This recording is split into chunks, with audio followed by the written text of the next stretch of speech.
Hello बच्चों, आप लोग को आज फिर से केमिस्ट्री क्लास में स्वागत है। क्लास 10th का नया न्यू सेशन स्टार्ट है the change your life coaching centre में।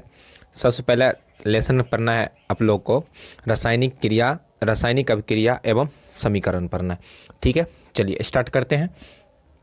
सबसे पहले लेसन का नाम है रासायनिक रासायनिक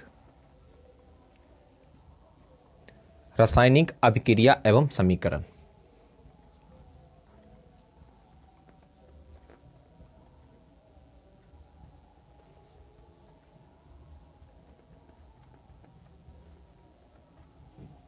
समीकरण इसमें पढ़ना है क्या क्या चीज। इसमें पढ़ना है आपको संतुलित समीकरण करना, उसके बाद असंतुलित समीकरण करना। इसका इंग्लिश हो जाएगा chemical reaction and equation. Chemical reaction and equation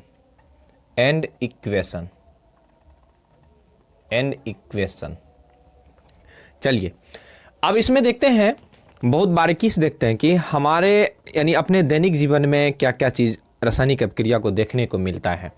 सबसे पहला टॉपिक्स लिखिए कि दैनिक जीवन में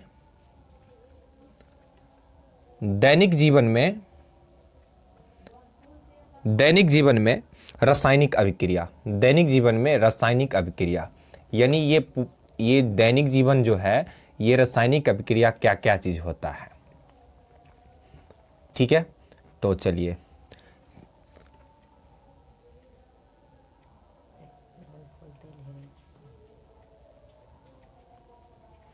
सबसे पहले होगा कि दैनिक जीवन में, जैसे में गर्मी के मौसम में दूध को कुछ घंटे तक खट्टा हो जाना। जैसे में पहला है कि दही से दूध को बनना, दूध से दही को बनना, दूध से दही को बनना। अब थोड़ा सा गौर कीजिए, को बनना। मान चलिए अगर आप दूध खाइएगा तो दही अंदर में तो नहीं बन जाएगा, उसको क्या करना पड़ेगा, उसको रासायनिक अभिक्रिया द्वारा क्या चीज करना पड़ेगा, दही को बनाना पड़ेगा। ठीक है, दूध से दही को बनना। अगला में है कि नम वायु में लोहे में जंग लगना। नम्न वायु में लोहे में जंग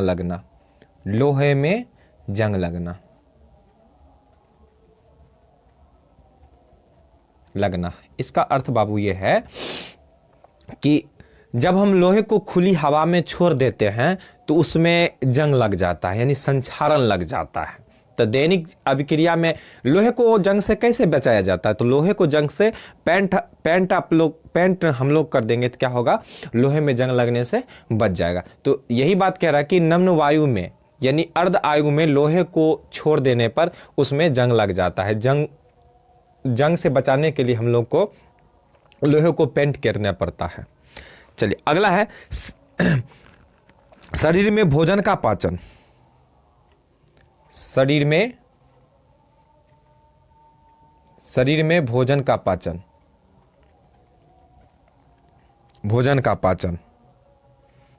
पाचन। उसके बाद है भोजन का पचना, भोजन का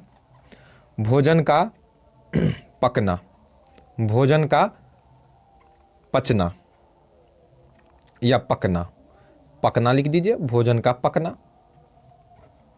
पकना। उसके बाद होगा श्वास लेने की क्रिया, यह भी दैनिक जीवन में रासायनिक अभिक्रिया है। श्वास लेने की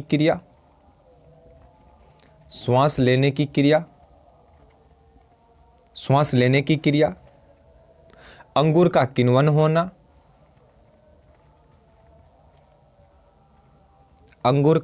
होना,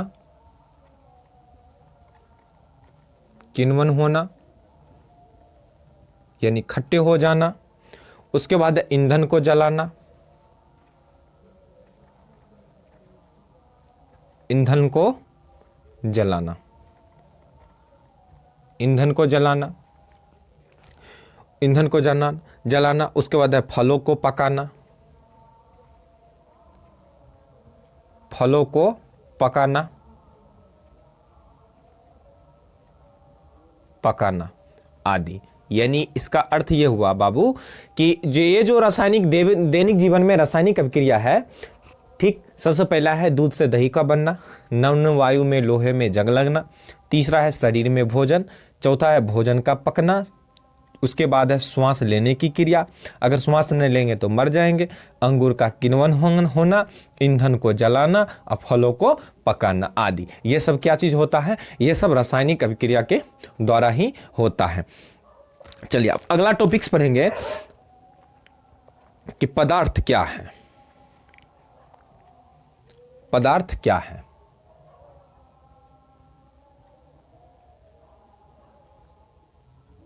पदार्थ क्या है? चलिए बताइए पदार्थ क्या है? पदार्थ क्या है? पदार्थ क्या होता है? तो शॉर्ट परिभाषा देंगे पदार्थ का, बहुत इजीली वे में परिभाषा देंगे इसका। परिभाषा लिखना स्टार्ट करेंगे कि पदार्थ वो हैं, पदार्थ वो हैं जो स्थान घेरता है, जो स्थान घेरता है, जो स्थान घेरता है, जिसमें द्रव्यमान होता है, जिसमें द्रव्यमान होता है, जिसमें द्रव्यमान होता है, जिसमें द्रव्यमान होता है, द्रव्यमान होता है, और जिसे अनुभव किया जाता है, और जिसे अनुभव किया जाता है, अनुभव किया जाता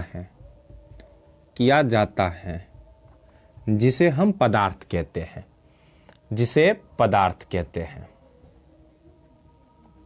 ठीक है बाबू, पदार्थ क्या है? पदार्थ वह है जो स्थान घेरता है, जिसमें द्रव्यमान होता है और जिसे अनुभव किया जाता है, जिसे हम पदार्थ कहते हैं। मान चलिए ये स्केच है मेरे हाथ में, ये क्या हुआ, जो मेरे हाथ में है वो स्थान घेरा, उसके बाद द्रव्यमान हुआ, और ये अनुभव किया जा सकता है कि मेरे पास क्या है, ये स्केच है, जिसे हम क्या कहेंगे, पदार्थ कहेंगे। चलिए पदार्थ 3 भाग में बांटा गया है। चलिए पदार्थ के प्रकार, पदार्थ कितने भाग में बांटा गया है, तो यहां से लिख दीजिए पदार्थ को 3 भागों में बांटा गया है। कितने भागों में? 3 भागों में। पहला होगा ठोस अवस्था, ठोस अवस्था, उसके बाद द्रव्य अवस्था, द्रव्य अवस्था,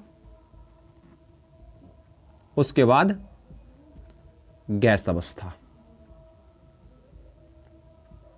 गैस अवस्था। ठोस अवस्था, द्रव्य अवस्था, उसके बाद गैस अवस्था। पदार्थ 3 टाइप में बांटा गया है। चलिए अब चलते हैं अब केमिस्ट्री में आगे, क्या उत्पाद क्या है?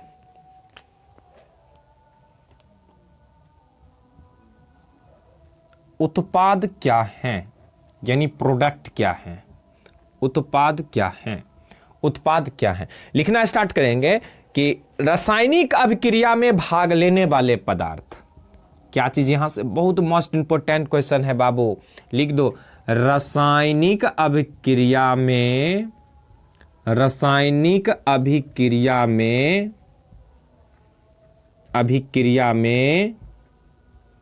भाग लेने वाले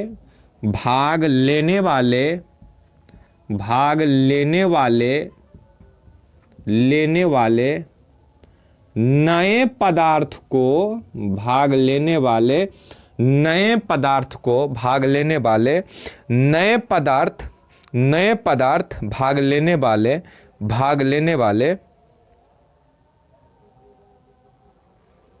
भाग लेने वाले नए पदार्थ को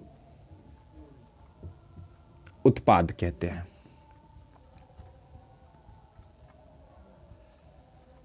उत्पाद कहते हैं। क्या कहते हैं? उत्पाद कहते हैं। जैसे में लिख लीजिए मैग्नीशियम प्लस ऑक्सीजन, एग्जाम्पल में मैग्नीशियम प्लस ऑक्सीजन, और इस तरफ जब संतुलित हो जाएगा तो MgO। ठीक, इसको संतुलित करने के लिए क्या करना पड़ता है तो देख लीजिए, दो भाग है, एक है LHS और एक भाग है RHS। ठीक है, इस साइड वाले को कहेंगे LHS और इस साइड वाले को कहेंगे RHS। ठीक है, इसको संतुलित कैसे करेंगे तो LHS में क्या है Mg बराबर होता है मैग्नीशियम, Mg बराबर होता है मैग्नीशियम, और O बराबर होता है ऑक्सीजन। इधर भी वही चीज है, M और G और O, MgO यानी मैग्नीशियम और उसके बाद ऑक्साइड। इस तरफ मैग्नीशियम कितना है, इस तरफ मैग्नीशियम 1 है, इस तरफ ऑक्सीजन कितना है, इस तरफ ऑक्सीजन 2 है, फिर इस तरफ मैग्नीशियम कितना है 1 है, और ऑक्सीजन कितना है, ऑक्सीजन भी 1 है। LHS साइड में देखिए कि मैग्नीशियम 1 है, ऑक्सीजन 2 है, और RHS साइड में मैग्नीशियम 1 होगा, ऑक्सीजन 1 होगा। और ये MgO से क्या किया है, मित्रता किया है। O इधर 2 है तो इसको 2 से गुना कर दीजिए, ऐसे 2 से गुना कर देंगे। जब 2 से गुना करेंगे, यहां पर जब 2 लगा है तो Mg भी 2 लेगा यहां से, मतलब कि यहां पर 2 MgO आ जाएगा। ठीक है, और इधर 2 है तो इधर भी 2 पुराना पड़ेगा, इधर गुना कर लेंगे, इधर 2, तो यानी 2 Mg आ जाएगा। कितना आ जाएगा, 2 Mg आ जाएगा। चलिए एग्जाम्पल खत्म है, चलिए दूसरा एग्जाम्पल हम देखते हैं। एग्जाम्पल नंबर, ये एग्जाम्पल नंबर 1 हो गया। अब एग्जाम्पल नंबर हम 2 देखते हैं। एग्जाम्पल नंबर 2, एग्जाम्पल नंबर 2 में क्या होगा कि जैसे में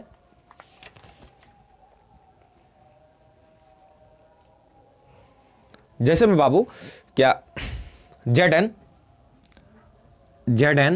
प्लस H2SO4, ठीक है, जिंक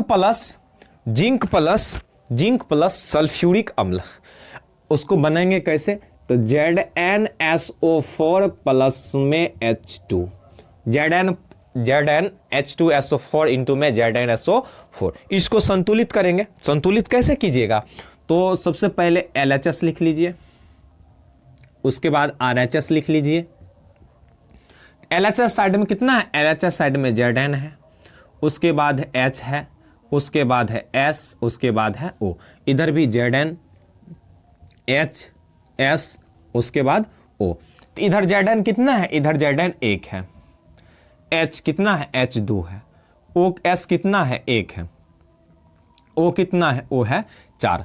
चलिए Zn इधर कितना है, Zn इधर 1 है, उसके बाद H इधर कितना है, H इधर 2 है, H कितना है, H इधर 2 है। चलिए उसके बाद S कितना है, S 1 है, उसके बाद O कितना है 4। अब देखिए Zn और Zn दोनों मिल गया, ठीक है।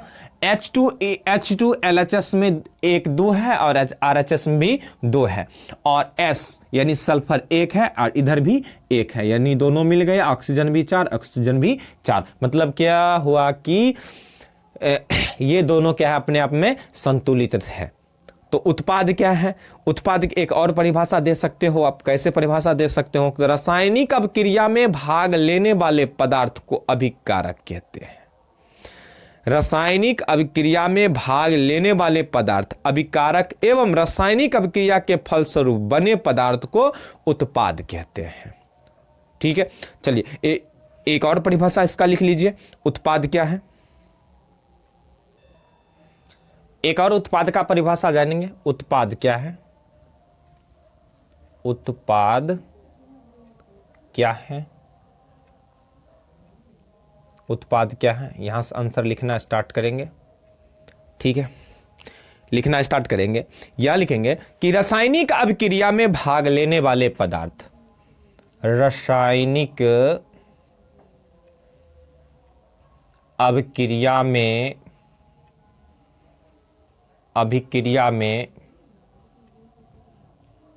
भाग लेने वाले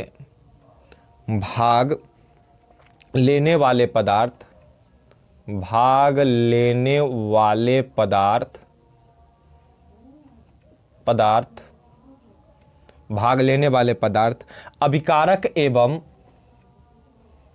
अभिकारक एवं अभिकारक एवं अभिकारक एवं रासायनिक अभिक्रिया के फलस्वरूप रासायनिक अभिक्रिया के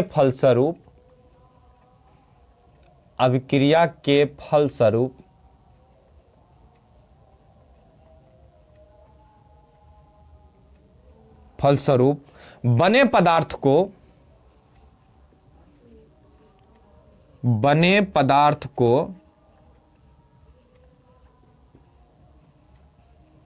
उत्पाद कहते हैं। बने पदार्थ को उत्पाद कहते हैं। एग्जाम्पल लिख दीजिए, एग्जाम्पल वही एग्जाम्पल यानी Mg प्लस O2 और MgO हम यहां पर संतुलित कर दिए हैं। इधर 2 लिख दीजिए, इधर भी 2। और एक और था Zn प्लस H2SO4, उसके बाद ZnSO4 प्लस में H2। देख लिए बाबू। तो उत्पाद दो परिभाषा देख लिए। उत्पाद समझने में कोई प्रकार से अगर कहीं दिक्कत है तो बोलिए, कोई दिक्कत नहीं। चलिए अब रासायनिक अभिक्रिया क्या है। अब अगला देखेंगे कि रासायनिक अभिक्रिया क्या है। रासायनिक अभिक्रिया क्या है।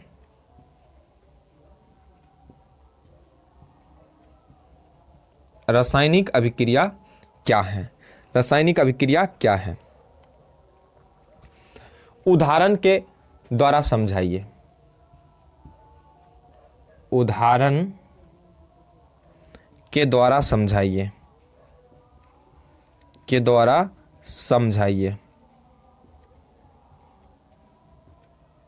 भी इंपॉर्टेंट है, लिखना स्टार्ट करेंगे। लिखिए, जब कोई पदार्थ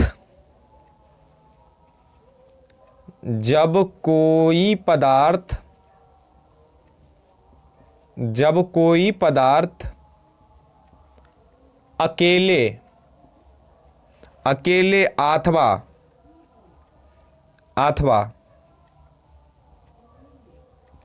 किसी दूसरे पदार्थ के साथ क्रिया, जब कोई पदार्थ अकेले अथवा किसी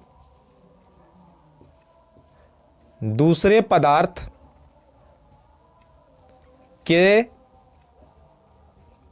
साथ क्रिया करके एक या एक से अधिक भिन्न गुणधर्म वाले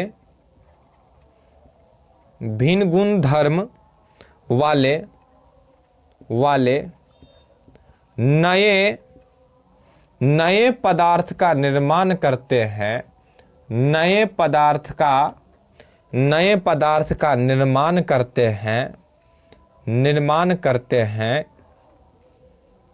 हैं जिसे रासायनिक अभिक्रिया कहते हैं। जिसे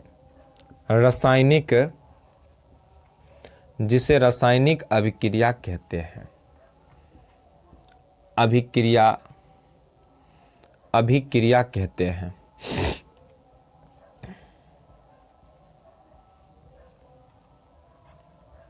अभिक्रिया कहते हैं। अब क्या कह रहा है, एग्जाम्पल के साथ 2-3 एग्जाम्पल दे दीजिए। तो पहला एग्जाम्पल यही उठा लीजिए। पहला एग्जाम्पल है Mg प्लस O2 इक्वल में MgO। चलिए इसको संतुलित करना होगा तो यहां पर 2 कर दीजिए, यहां पर भी 2 हम समझा दिए हैं। दूसरा एग्जाम्पल उठा लीजिए Zn प्लस H2SO4, उसके बाद ZnSO4 प्लस में H2। तीसरा एग्जाम्पल उठा लीजिए Zn प्लस CuSO4, उसके बाद Zn और ये SO4 एक आ जाएगा। उसके बाद ZnSO4 प्लस Cu इधर आ जाएगा, इधर गैस निकाल दीजिए ऐसे करके। चलिए, रासायनिक अभिक्रिया समझ गए ना। रासायनिक अभिक्रिया बहुत शॉर्ट परिभाषा है कि जब कोई पदार्थ अकेले अथवा किसी दूसरे पदार्थ के साथ क्रिया करके एक या एक से अधिक भिन्न गुण धर्म वाले नए पदार्थ का निर्माण करते हैं, जिसे रासायनिक अभिक्रिया कहते हैं। मोस्ट इंपोर्टेंट था। चलिए एग्जांपल में 2mg प्लस O2 MgO, उसको संतुलित करेंगे तो दो, इधर भी 2 आ जाएगा RHS साइड में और LS साइड में भी 2 आ जाएगा। और ZnSO4 प्लस H2 ये संतुलित समीकरण है। Zn प्लस CuSO4 ये भी आपका संतुलित समीकरण है। ठीक है, उसके बाद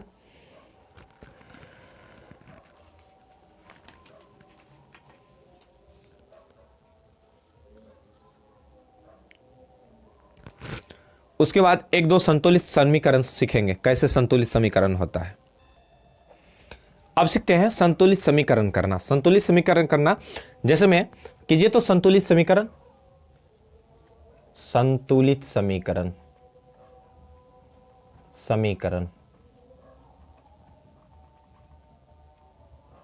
पहला क्वेश्चन है कि iron plus H2O hydro oxide, इसको तोड़ेंगे कैसे, तो ये Fe, उसके बाद Fe आयरन, तो ये हो जाएगा 3 Fe3, उसके बाद ये दो दूना कितना हो जाएगा, 4 हो जाएगा। और उसके बाद अब प्लस में H2 शेष बच जाएगा। ठीक है, इसको संतुलित कैसे करेंगे तो देखते चलिए। इस यहां से लेके यहां तक हो गया LHS और यहां से लेकर यहां तक हो गया RHS, तो इधर लिख लीजिए LHS और यहां हो जाएगा RHS। ठीक है, चलिए इधर हो जाएगा आयरन, हाइड्रोजन और ऑक्सीजन, आयरन हाइड्रोजन ऑक्सीजन, और इधर भी आयरन हाइड्रोजन ऑक्सीजन। ठीक है, चलिए आयरन इधर कितना है, आयरन इधर 1 है, हाइड्रोजन कितना है, हाइड्रोजन 2 है, ऑक्सीजन कितना है, ऑक्सीजन 1 है, आयरन कितना है, आयरन 3 है, हाइड्रोजन कितना है, हाइड्रोजन 2 है, ऑक्सीजन कितना है, ऑक्सीजन इधर 4 है। ठीक है, चलिए अब क्या करना है तो मित्रता कैसे करना है, सबसे पहले देखिए तो सबसे पहले ऑक्सीजन में कितना है, ऑक्सीजन में नीचे मित्रता कीजिए। ऑक्सीजन में 4 है तो ये 4 है ना, यहां पर 4 से गुना कर लेंगे, 4 से गुना कर लिए मतलब 4 एकम 4, 4 एकम 4, ये खत्म है, मिल गया। अब आइए, अब तो मिलने का बात रहा नहीं, यहां पर हाइड्रोजन ऑक्सीजन दोनों आपस में दोस्ती किए हैं, तो यहां से आंसर लिखना स्टार्ट कीजिए। ये आयरन है, अब प्लस में H2O, उसके बाद आयरन Fe3O4 और प्लस में H2, यानी H और O दोनों से दोस्ती किया है, तो इसको भी 4 ऐसे करेंगे। जब यहाँ ऑक्सीजन में जब हम 4 लगाए हैं तो यहाँ ऑक्सीजन हाइड्रोजन दोनों आपस में दोस्ती किया है, कितना हो जाएगा, 4 दूना 8, यहाँ पर 4 दे दीजिए, ये 4 4 खत्म। चलिए अब आइए, बात रहा जब 2 इधर लगाएंगे, 4 इधर दिए हाइड्रोजन में, तो 4 दूना 8 यहाँ पूरा है, तो इसको भी 4 पुराना है, हाइड्रोजन को भी 4 पुराना है 4, यानी 4 दूना 8, तो यहाँ पर ये जो 4 है हाइड्रोजन का बगल में, ठीक, वहाँ दे देंगे, यहाँ पर 4 दूना 8, ठीक, ये काम खत्म, ये काम खत्म।